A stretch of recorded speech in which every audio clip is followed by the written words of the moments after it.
Assalamualaikum warahmatullahi wabarakatuh. Kita akan masuk ke penggunaan operator eksis dan not eksis pada materi basis data, query lanjut query ya, query lanjut ya, materi query lanjut. Untuk eksis dan non eksis itu adalah mencari keberadaan suatu record di dalam record subquery. Misalnya di sini jika ditemukan ya, yang kita cari di dalam tabel subquery, maka pencarian dihentikan dan kondisinya dibuat terus. Ya, pencariannya dihentikan. Kalau tidak ditemukan, nanti nilai kembaliannya adalah false. Ya. Biar jelas, ini kita lihat contoh penggunaan subexist, mencari pegawai yang memiliki sedikitnya satu orang bawahan. Ya, jadi contohnya di sini adalah mencari pegawai yang memiliki sedikitnya satu orang bawahan. Oke, ini query-nya. Apa yang kita tampilkan? Tampilkan adalah employee ID, last name, job ID, department ID, ya. Kemudian dari tabel employee dengan aliasnya adalah author ya. Jadi employee ID, last name, job ID, department ID dari tabel employee dengan aliasnya adalah author. Kemudian where exists ya. Select X ini apa aja boleh Anda buat nanti ya. Dia tidak akan, dia cuma menampilkan nilai true atau false dari sini nanti. Dari tabel employee yang mana manager ID-nya sama dengan author di sini. Ya. Kemudian employee ID-nya diambil. Jadi misalnya dari tabel dari hasil query, outer query ini hasilnya si A gitu ya. Si A. Kemudian dilihat di sini apakah si A itu ada anak buahnya. Gitu. Atau ada karyawan yang mempunyai atasan si A gitu. Sama aja. Ya. Hasilnya begini, kalau misalnya dari query hasil pertama, baris pertama ketemu si A, kemudian di sini ya di eksis kak, ya ada nggak gitu, yang atasannya si A, gitu. Ya, atasannya si A ada nggak? Gitu. Jadi kalau ada maka ditampilkan, kemudian kalau nggak ada nggak ditampilkan. Jadi di sini yang ditampilkan adalah karyawan-karyawan yang punya bawahan, gitu ya. Oke, saya coba contohkan dengan di Excel. Di sini tabel employee.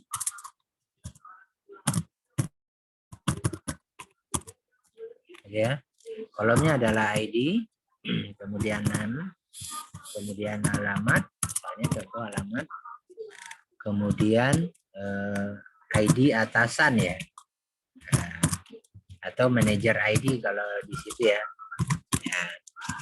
ID 1 namanya si A, di 2, 3, 4, 5, misalnya 6. Ini namanya si B, si B, si C, si D, si E, si F. Kemudian manajer ID-nya ini enggak ada karena dia owner misalnya. Kemudian manajer ID-nya 1, jadi si B ini adalah manajer ID-nya 1. Si C manajer ID-nya 1, si D manajer ID-nya 2, si F, si E manajer ID-nya 2, dan si F adalah manajer ID-nya 2. Jadi kalau di sini siapa karyawan yang tidak punya bawahan? Karyawan tidak punya bawahan ya ini. Ya. Kenapa? Karena ID-nya dia 456 itu tidak ada di sini. Gitu ya. Jadi kalau ditanya mana karyawan yang punya bawahan, ya inilah 3 orang. Kenapa? Karena ID-nya dia 1, 2, yang 3 enggak ya? Yang 3 juga enggak ya? Yang 3 juga tidak ada bawahan. Berarti cuman si A dan si B yang punya bawahan. Seperti itu ya. Baik, mudah-mudahan bisa dipahami dengan contoh ini hasil dari query eksis. Oke, eksis ya. Berikut untuk contoh non eksis, yaitu menampilkan semua departemen yang tidak mempunyai pegawai. Jadi tampilkan semua departemen yang non eksis di sini. Ya. Nah, select departemen ID, kemudian departemen name, gitu ya. Kemudian dari tabel departemen, yang mana yang tidak ada di sini karyawannya. Bagaimana kita tahu tidak ada karyawan? Dari tabel employee kita lihat departemen ID-nya sama dengan D departemen sini. Jadi satu baris ini diperiksa ya. Misalnya departemen A, lihat ke tabel employee. Ada enggak karyawan itu yang departemennya A? Ya, kemudian departemen B, lihat lagi ke tabel karyawan, ada enggak departemennya yang B? Jadi, kalau saya contohkan misalnya kepada fakultas gitu ya. Kita lihat fakultas misalnya fakultas ilmu komputer gitu ya. Misalnya ini contoh aja. Ada enggak di tabel dosen yang fakultasnya fakultas ilmu komputer? Ya, dosen yang ditempatkan di fakultas komputer. Kemudian masuk lagi ke fakultas ekonomi. Lihat lagi ke tabel dosen. Ada enggak dosen yang fakultas ID-nya adalah ilmu ekonomi? Kira-kira seperti itu. Ya. Ini contoh kasus yang harus kalian kerjakan, saya pikir untuk minggu depan. Minggu depan berarti untuk pertemuan tanggal 25 ya. Coba dicatat, direkam di video dicatat nanti dari hasil Anda menonton video ini. Yang pertama dari kasus kemarin dari tabel mahasiswa dosen KRS jadwal ya. Yang tugas pertama tampilkan mahasiswa yang tidak pernah ambil KRS. Saya ulangi, tampilkan mahasiswa yang tidak pernah ambil KRS. Itu yang pertama ya. Yang kedua, tampilkan mahasiswa yang tidak ambil KRS pada tahun akademik 2020-2021. Ini kasusnya saya perlebar sedikit daripada contoh. Saya ulangi, tampilkan mahasiswa yang tidak ada ngambil KRS pada tahun akademik 2020-2021. Yang ketiga, tampilkan mahasiswa yang tidak ambil KRS pada tahun akademik 2020-2021 dengan status mahasiswa aktif. Jadi di tabel mahasiswa itu ada status aktif, pindah, tamat, meninggal misalnya ya. Jadi tampilkan mahasiswa yang tahun 2021 dia sudah bayar gitu ilustrasinya, sudah aktif tapi tidak ambil KRS. Itu 3 kasus, 3 contoh query yang kalian harus kerjakan tapi untuk minggu ke tanggal 25 praktikumnya. Oke, itu untuk klausa eksis dan not eksis. Ya, ini eksis dan not eksis. Kemudian penggunaan klausa with. Ini agak rumit sedikit, tolong disimak baik-baik, fokus, Anda harus fokus ya. Saya tidak akan menjelaskan di sini terangannya karena agak susah dipahami kalau saya lihat, tapi langsung kita ke contoh kasusnya.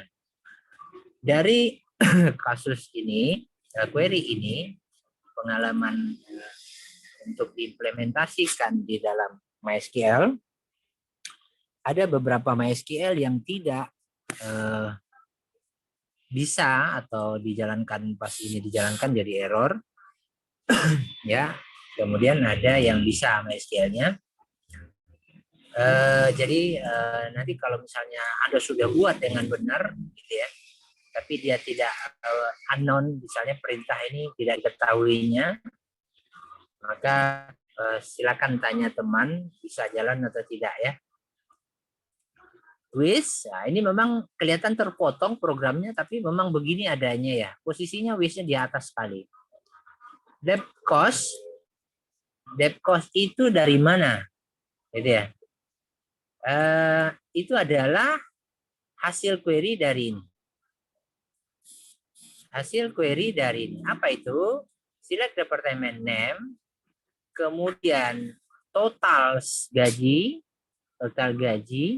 dari satu departemen itu adalah ditotalkan. Nanti ada grupnya ya, berarti di grup berdasarkan departemen total, nama departemen.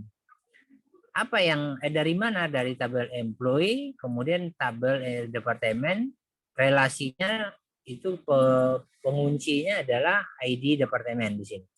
Jadi ID departemen pada tabel employee dan ID departemen pada tabel departemen. Hasilnya apa? Hasilnya adalah totalnya ya, total biaya departemen. Ya, total biaya departemen didapat dari gaji semua pegawai di dalam departemen itu. Kemudian yang kedua, effort cost, gitu ya. Total gaji departemen tadi dibandingkan dengan semua departemen. Maka dapatlah departemen average. Ya, dari tabel departemen cost dari sini. Ya. Kemudian apa yang ditampilkan? Yang ditampilkan adalah departemen-departemen yang totalnya di atas average cost. Ya, saya ulangi. Yang ditampilkan adalah departemen-departemen yang total biayanya di atas departemen cost. Ini memang bertingkat ya, mencarinya bertingkat. Pertama cari dulu total gaji dalam satu departemen. Misalnya kalau saya contohkan di fakultas ilmu komputer ada 20 dosen. Total gajinya 70 juta misalnya. Di fakultas ekonomi ada 30 dosen. Misal total gajinya 95 juta sebulan ya. Kemudian di fakultas teknik ada 22 dosen misalnya dengan total gaji 65 misalnya. 3 fakultas itu ditotalkan kemudian dicari rata-ratanya. Rata-rata dapat 70 misalnya. Maka tampilkan fakultas yang total gajinya di atas 70 ya. Oke. Saya kasih contoh dengan tabel Excel. Ya, misal kita ambil kasusnya tetap dengan departemen. Ya. Kemudian ini tabel employee ya.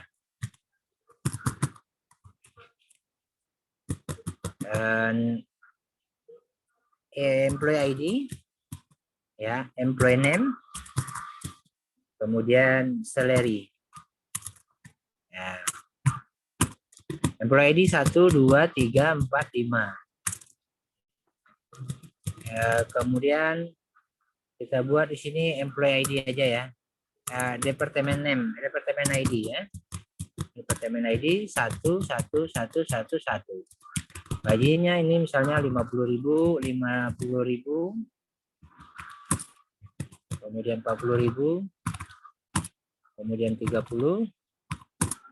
Kemudian 60, 70.000. Kemudian saya copy ini. Ya, ini 6, 7. Ini departemen 2. Ya. Gajinya di sini 40.000. Kemudian 20.000. 80.000. 90.000. Ini saya ganti 50 lah. Kemudian ini 70.000. Kemudian ini 11. Departemennya adalah 3, 3, 3, 3, 3. Oke. Kemudian ini gajinya 40, 30.000, 20.000. Atau kita buat besar lah ya. 90.000, 80, 90, kemudian 90.000 lagi, 80.000 lagi. Oke, kita totalkan gaji dengan departemen ID 1 misalnya. Totalnya adalah ini ya, 250.000. Kita totalkan gaji dengan departemen 2, totalnya adalah ini 330. Totalkan ini totalnya adalah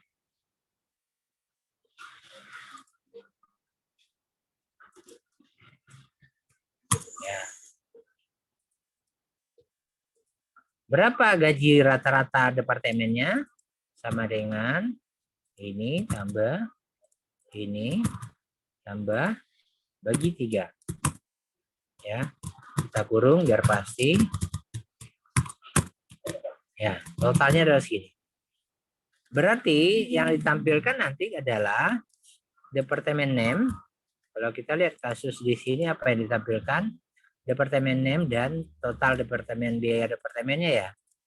Departemen name dan total cost. Ya. Departemen name yang tampil adalah nanti yang departemen 2 dan 2 tampil enggak ya? Ini 336 berarti cuma 1. Misalnya departemen 2 kita sebut namanya departemen 2, total cost-nya 430.000. Ya. Hanya departemen inilah yang tampil. Kenapa? Karena yang itu yang di atas gaji rata-rata bukan gaji, total biaya dalam semua departemen. Rata-rata total biaya ya maksud saya. Jadi kalau 3 ini total biayanya dirata-ratakan segini, maka yang ditampilkan adalah yang ini saja. Oke, itu maksud dari glosa WIS yang di sini. Jadi tolong disimak betul dan tolong dipahami tugas yang akan dibuat minggu depan itu dari video ini menampilkan siswa yang tidak ambil KRS tadi ya. Baik, ringkasan dari ini, materi ini semua adalah subquery digunakan untuk menyelesaikan persoalan di mana terdapat suatu nilai yang tidak diketahui. Jadi ini query-query yang lanjutan ini sangat bermanfaat ya bagi kasus-kasus yang mempunyai data yang beragam, datanya macam-macam sehingga dan memang permintaan laporan pun itu bermacam-macam. Itu yang membuat subquery ini atau perintah query lanjut ini harus ada. Ya. Pada subquery dengan banyak kolom, tiap baris main query dibandingkan dengan subquery multiple row dan multiple column. Kemudian perbandingan kolom dengan dalam subquery ada 2, ada pair with comparison dan non pair with comparison. Query bisa diletakkan dalam klausa from membentuk tabel temporer dan dikenal dengan istilah inline view di video yang part 2. Kemudian korelasi subquery untuk memproses baris per baris itu di part 3. Kemudian glosa WIS dapat menggunakan block query yang sama dengan statement select pada saat terjadi lebih dari sekali dalam kompleks query. Ya, ini di part 4-nya query lanjut. Kemudian latihan soal ini Anda kerjakan untuk minggu, kita cadangkan lagi untuk latihan minggu ke depannya ya. Kalau enggak latihan tanggal 25, kalau enggak latihan di tanggal 2 nanti di bulan Juli ya. Kita lihat nanti keadaannya. Yang jelas untuk tanggal 25 itu latihannya sudah ada. Itu yang tugas saya query untuk siswa yang untuk yang ambil KRS tadi 3 yang di video yang ini rekamannya ini. Baik, kalau ada pertanyaan bisa kita bahas nanti di pertemuan. Nanti Anda boleh tanya setelah dikerjakan ya. Jadi tugas pada pertemuan tanggal 18 itu adalah mengerjakan semua query yang ada di bab 3 ini. Kalau sebagiannya sudah Anda kerjakan di tanggal 11, maka yang belum dikerjakan aja di tanggal 18 ini. Ya, saya ulangi. Untuk pertemuan di tanggal 18, praktikumnya adalah mengerjakan yang belum dikerjakan di bab 3. Saya sudah kerjakan Pak latihan 1, 2, 3-nya misalnya. Maka yang belum aja yang dikerjakan. Berarti itu masuk praktikum latihan di tanggal 11 atau praktikum sebelumnya. Baik, demikian. Mudah-mudahan video ini bisa disimak, dipahami, dan ini insya Allah sangat bermanfaat dan saya sendiri memakainya. Ada beberapa query yang saya pakai ya. Terima kasih. Assalamualaikum warahmatullahi wabarakatuh.